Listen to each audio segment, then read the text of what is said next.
l'animateur de Passionnés rares est habillé par Go Sport, hangar sportif. Aujourd'hui à l'émission, nous sommes toujours chez Robert Paré, qui aujourd'hui nous ouvre ses portes, comme il appelle, la caverne d'Ali Baba.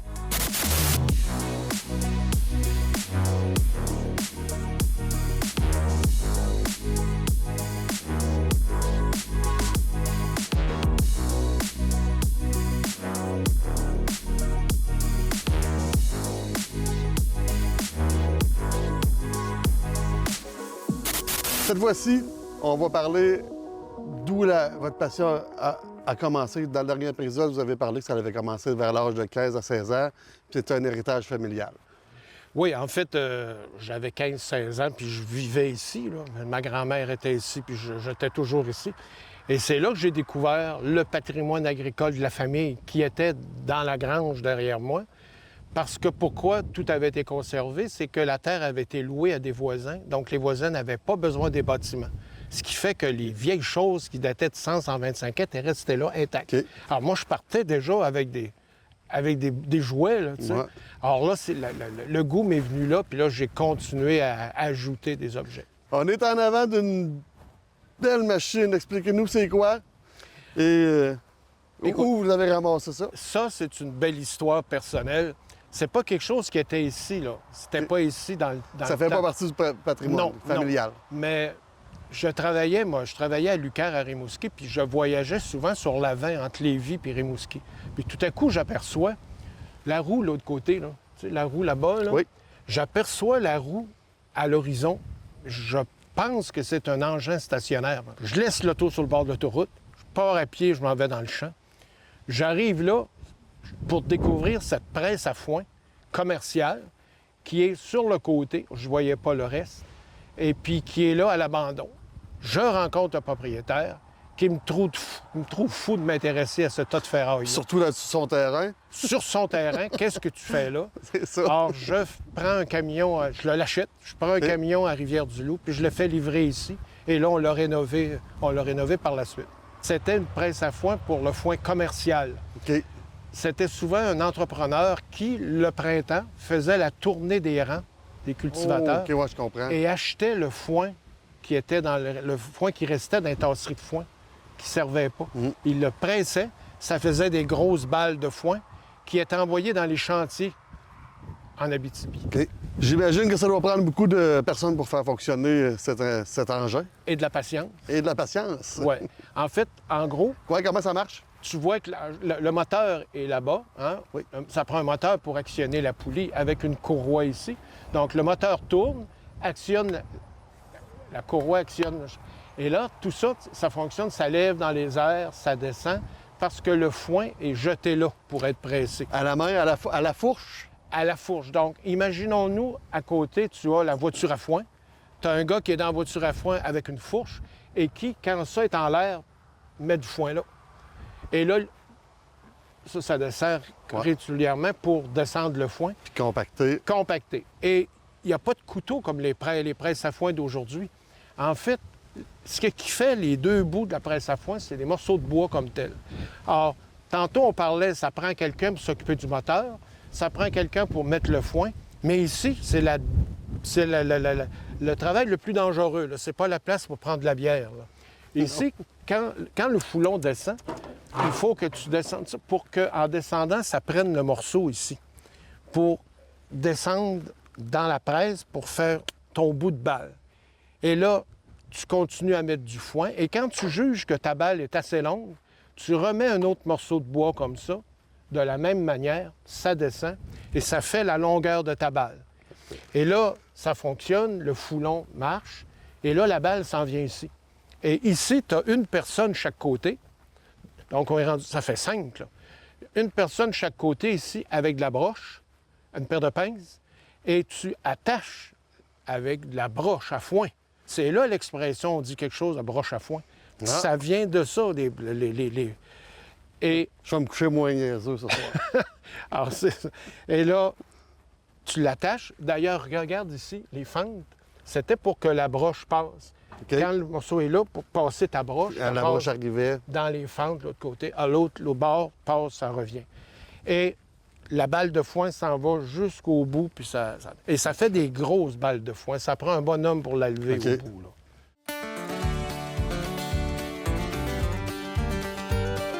Tu vois 2 grattes à gratter les routes, gratter les chemins. OK. La brune, celle qui est rouillée, est plus âgée que l'autre. L'autre est plus petite, mais c'est 2 grattes Forano. Les municipalités avaient ça. C'était pas les individus, c'était plus D'accord. les municipalités C'est pas les pour entretenir les routes. Je ramasse beaucoup de choses de pompiers. J'ai des camions de pompiers en jouet aussi. OK. En fait, ça, c'est un des objets. Ça permettait de traîner le boyau. Là, t'as pas de camion à l'époque, là, tu sais. Fait que Tout là, tiré à chevaux. tu traînes à chevaux. Tu prends ça, puis là, le boyau là-dedans, puis tu le transportes, puis tu peux... tu as souvent la piscine à côté. Il n'y a pas d'aqueduc, là. Tu sais, Ouais, il y a c'est pas de ça. borne Ça prenait fontaine. une source Fait que ça d'eau, là. prend une piscine à côté, une réserve d'eau, puis ils se servent de Ouais, ce ouais, système-là. Êtes-vous prêt à aller à l'intérieur? Dans ma caverne, Oui, la caverne. d'Ali Baba. Allons-y. J'aimerais vous présenter le premier objet que, d'ailleurs, cet objet-là m'a amené vraiment à monter ma collection. Quel est-il? Ça, en fait, c'est une herse artisanale que mon arrière-arrière-grand-père a utilisée pour commencer à défricher le lot ici que j'habite. On remonte dans les années 1830-1832. Or, il l'a fabriqué, donc, il a pris un arbre, regarde le Y, là, ça vient une branche d'arbre, ça, hein, tu sais. Il a choisi l'arbre, il a piqué des pins de fer. Et puis là, ben, ça, imaginons-nous que c'est à l'horizontale, au sol. Donc, le cheval est à l'avant, attelé là-dessus pour tirer. Donc, ça s'en va comme ça. Puis lui, il est debout derrière, les pieds sur le bout là, des manchons. Puis il se tient avec la baguette du centre, c'est pour se tenir, pour pas culbuter.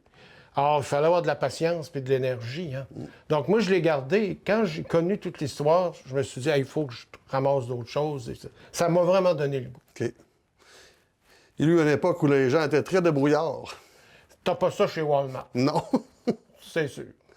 Si on regarde rapidement, ici, j'ai des semoirs à pommes de terre et arrache pommes de terre, un appareil pour cultiver la betterave à sucre puis la récolter, un appareil qui servait à arroser les vergers dans la région de London, en Ontario, un arrosoir pour les champs, un John Deere, dans les premiers arrosoirs. On est à peu près dans les années 40 ici. OK. Et On si voit, on là. vient de ce côté-ci, ah ben là, il y a 2 pièces majeures. Ici, à gauche, on a un arrache-roche qui a eu toute une histoire dans la région. Dans le temps, l'UPA, avec les services, ça n'existait pas vraiment. On appelait ça des cercles agricoles. OK. Donc, c'est un regroupement de cultivateurs par municipalité qui pouvaient, à ce moment-là, s'acheter des choses puis se les prêter à tour de OK. rôle. Alors ça, c'est l'arrache-roche du cercle agricole de Saint-Ézéas, Saint-Frédéric, Vallée-Jonction. Ah ouais? Alors, les gens le réservaient puis allaient le chercher. Ah, c'est Alors, ça. comme mécanique, ça, si je... tu vois, les chevaux sont ici, à ma place, sont attelés, 2 chevaux, parce que OK. c'est pesant. Et là, en arrière, tu t'avances au-dessus de la roche. Oui. Et là, tu vas derrière et il y a une winch là, Oui, il y a un système de chaîne pour la de roche. chaîne. Tu vas chercher la roche et là, tu crains. D'accord. Et là, la roche monte. Une fois que la roche est montée, tu pars avec les chevaux puis tu vas porter la roche sur la digue de roche. C'est un épandeur à fumier. Ça date de 1909 ou 11. Il faudrait que je vérifie dans mes... C'est un D-ring. C'était fabriqué à Hamilton. Puis il y avait un monsieur, un agriculteur, il vivait dans le coin de London. Et lui, son rêve, c'est pas d'avoir une Cadillac dans la vie. Son rêve, c'est d'avoir un épandeur à fumier de ce modèle-là. Quand on le regarde comme il faut, là, c'est particulier ce modèle-là. Pour les temps, là, Chacun ses rêves. chacun a ses rêves. Bien curieux. Ça fait que là, un jour, il a l'argent nécessaire, va à Hamilton, achète l'appareil, la porte chez lui. Arrive le temps de faire les épandages de fumier, met ses 2 chevaux sur l'appareil, charge un voyage de fumier, va l'épandre. Il revient, commence à charger le 2e, puis il meurt. Il meurt assis sur le siège bleu qui est là, meurt là. La famille est complètement émotivement ébranlée. Ils ne veulent plus rien savoir de l'épandeur. Ils prennent l'épandeur puis ils le retournent à Deering à Hamilton. Deering n'en avait pas fait beaucoup, c'était un sur mesure. Ils l'ont gardé comme dans leur musée OK. à Hamilton. Et il a été là une bonne 60aine d'années. Et je l'ai récupéré. C'est une voiture qui a été construite par l'armée suisse en 1943 dans la ville de Thun, en Suisse. Justement, c'est du matériel militaire. C'était pour ravitailler les troupes alliées dans les Alpes pendant la Deuxième Guerre mondiale. Et cette voiture-là, si vous la regardez attentivement, c'est la façon qu'elle est fabriquée qui est particulière. Elle est en chaîne maillée, toute construite en cheville. Et quand on attelle là-dessus, il faut atteler en ligne. On voit la photo ici. Donc, les chevaux sont un derrière l'autre. Pourquoi? Parce que dans les Alpes, les routes n'étaient pas larges. Donc, ils pouvaient se promener. C'est plus facile. Regarde la construction, comment c'est fait. C'est fait pour faire la guerre. Hein? Il n'y a rien de restauré là-dedans. Ah non, C'est authentique. rien. S'il fallait que je mette une cire, là, ça serait plus beau. Là. Elle est vraiment propre. Il y a une histoire liée à la voiture? Oui, j'ai été chanceux. C'est que j'ai connu un type qui voulait que la voiture vienne au Québec parce que son père l'avait conduite comme mercenaire pour l'armée suisse. Or, avec de bons contacts avec lui, je lui ai rendu service. Ça a fait que la voiture est venue ici. Puis, Finalement, elle est à vous. Elle est à moi. Voulez-vous nous parler des autres objets qui sont nombreuses dans votre caverne d'Ali Baba?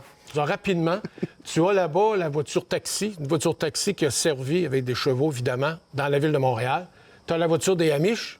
Et ici, j'ai la voiture qui a appartenu à Édouard Lacroix. Il s'en servait, entre autres, pour aller chercher les premiers ministres qui arrivaient à la gare. J'ai des engins stationnaires. Si tu regardes en haut, tu as toutes les voitures d'hiver à chevaux. Et de l'autre côté, dans le haut côté, je l'appelle comme ça, c'est tout ce qui touche le lait, beurre, fromage. Et j'ai tous les appareils qui ont servi à faire les tests de lait, aller jusqu'à la pasteurisation. Alors, quand c'est intéressant de les regarder un par un comme ça. Puis vous avez jamais pensé à faire votre propre fromage? Pas vraiment. Non. Pas C'est vraiment. pas ce qui vous intéresse le plus. Faudrait que j'ai des vaches. Oui, faudrait, oui. Commencer. Vous avez des chèvres, je crois. C'est vrai, ça me donne une idée pour l'avenir. Voici mon objet préféré. Pouvez-vous nous expliquer qu'est-ce que c'est? Tu l'aimes, hein, mon solquet? Oui, je l'aime. Il y a une histoire particulière. C'est l'histoire qui m'intéresse, que je veux partager avec les auditeurs. Les gens d'un certain âge vont se rappeler de Baptiste Belland. Baptiste Belland, c'est un beauceron de Saint-Georges qui, lui, il s'attelait, il se mettait un attelage à cheval sur le dos.